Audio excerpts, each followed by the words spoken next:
MQM Pakistan के रहनुमा ख्वाजा इजहारुल हसन ने कहा है कि मेयर कराची इलेक्शन कवायद व ज़वाबित की खिलाफ वर्जी कर रहे हैं। मीडिया से गुफ्तगू करते हुए उन्होंने कहा कि जहां जहां खिलाफ वर्जी हो रही है वहां सिर्फ तादीबी नहीं शोकाज नोटिस दिया जाए। ये शहर इंतखाबी अमल का मरकज़ होता है। इलेक्शन शेड्यूल के ऐलान से लेकर नताइज तक हर अमल साफ शफाफ होना चाहिए।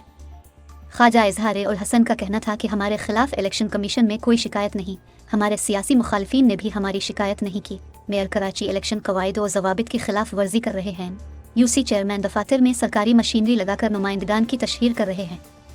उन्होंने कहा कि वज़ीर आला हाउस की जानिब से मिलने वाली खैरात के अलावा आपके पास कुछ भी नहीं।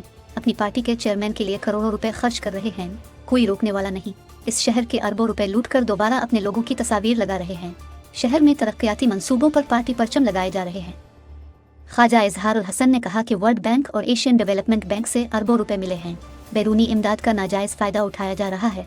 वर्ल्ड बैंक ने पैसे कराची के लोगों के लिए दिए हैं, तुम्हारी तशहीर के लिए नहीं। MQM रहनुमा ने कहा कि उन्होंने इलेक्शन के कवायद व ज़वाबित ही नहीं पढ़े। हैदराबाद के अंदर भी पूरी बल्दियाती मशीनरी MQM के पोस्टर्स और परचम उतार रही है।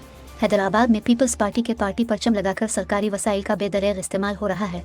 ख्वाजा इजहार का कहना था कि जमात इस्लामी का फ़लस्तीन कार्ड चल रहा है। जमात इस्लामी फ़लस्तीन का नाम लेकर अपने झंडे लगा रही है। उन्होंने कहा कि अरबों रुपए का बेदरेग इस्तेमाल हो रहा है। इलेक्शन कमीशन ऑफ पाकिस्तान इसको रुकवाए।